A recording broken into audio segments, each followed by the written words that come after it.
warahmatullahi wabarakatuh. Ketemu lagi dengan aku Nadia Rahmita. Terima kasih yang udah nonton dan subscribe channel aku.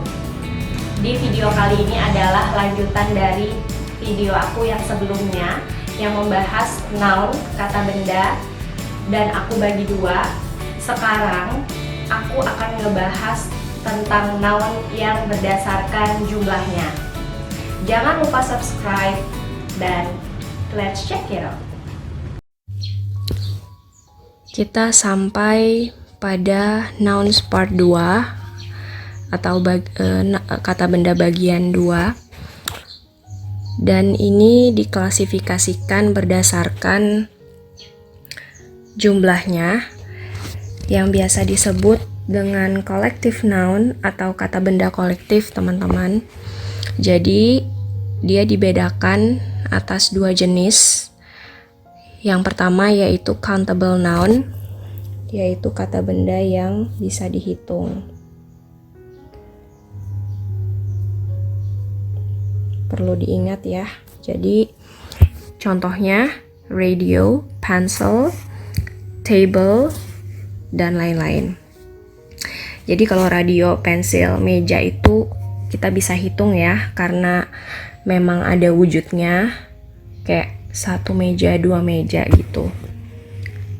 Terus yang kedua, uncountable noun, yaitu kata benda yang tidak bisa dihitung.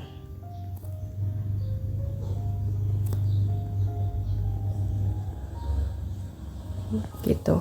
Kenapa sih dianggap tidak bisa dihitung?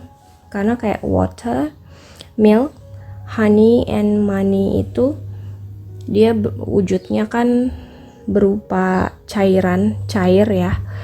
Jadi kita kan nggak mungkin ya teman-teman untuk ngitung satu air, dua air gitu. Jadi dia harus pakai takaran. Oleh karena itu dia nggak bisa dihitung dan dianggap sebagai kata benda yang tidak bisa dihitung gitu.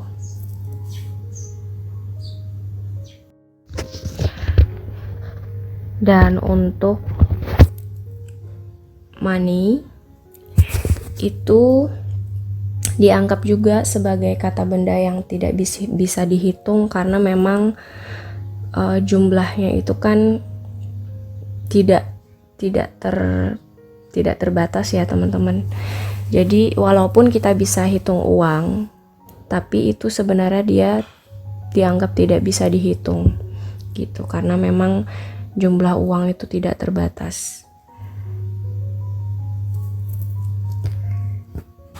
Nah, sampai sini bisa dipahami ya teman-teman. Jadi ini bentuk-bentuk dari kata benda yang disesuaikan dengan jumlahnya, yaitu kata benda kolektif.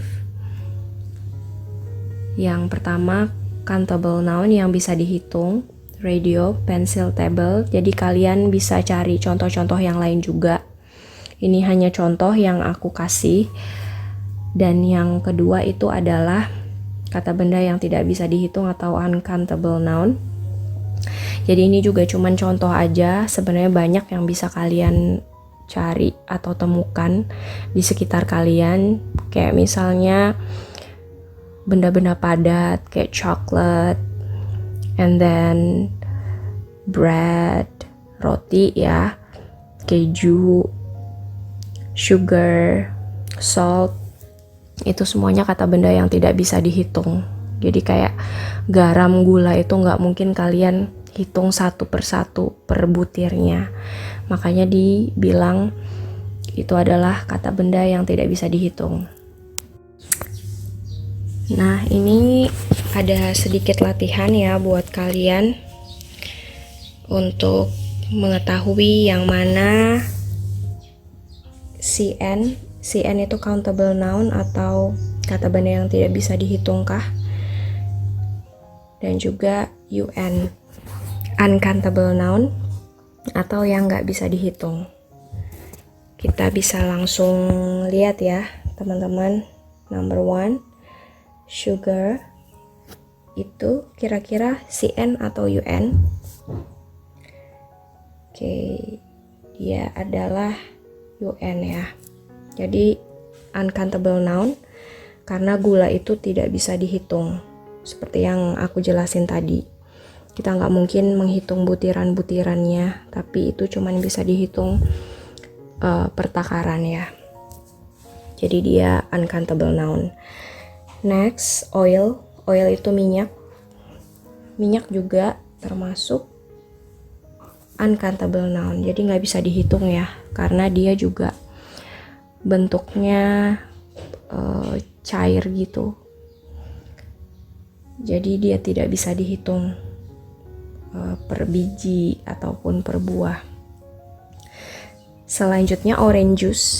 Nah, kalau buah jeruknya bisa dihitung, tapi kalau jus jeruknya, karena kan dia berupa air ya teman-teman, jadi dia nggak bisa dihitung juga. Lalu yang keempat pen otomatis bisa dihitung, countable noun ya, masuk ke dalam countable noun. Lalu car atau mobil sama juga, dia bisa dihitung. Dan yang terakhir itu cheese, kira-kira countable noun or uncountable noun. Oke, jadi dia termasuk kata benda yang tidak bisa dihitung ya guys. Karena cheese itu juga dia termasuk ke dalam benda padat sama kayak coklat, terus roti juga, dan dia memang tidak bisa dihitung per butir atau per biji, jadi dia harus pakai takaran gitu, makanya dia dibilang uncountable noun. Oke teman-teman, kalian udah ada di penghujung video ini. Jadi aku ingin berbagi satu istilah untuk nambah-nambah kosakata kalian juga. Ya mungkin ada beberapa dari kalian yang belum pernah dengar atau belum pernah tahu tentang satu ungkapan ini. Ungkapan ini cukup terkenal ya teman-teman. Jadi Big Apple itu adalah satu julukan buat kota New York di Amerika Serikat gitu. Jadi kadang-kadang ada beberapa orang yang misalnya dia bilang mau pergi ke negeri Big Apple gitu. Jadi itu berarti adalah kota New York. Seperti itu. Thank you. Sampai ketemu di video selanjutnya.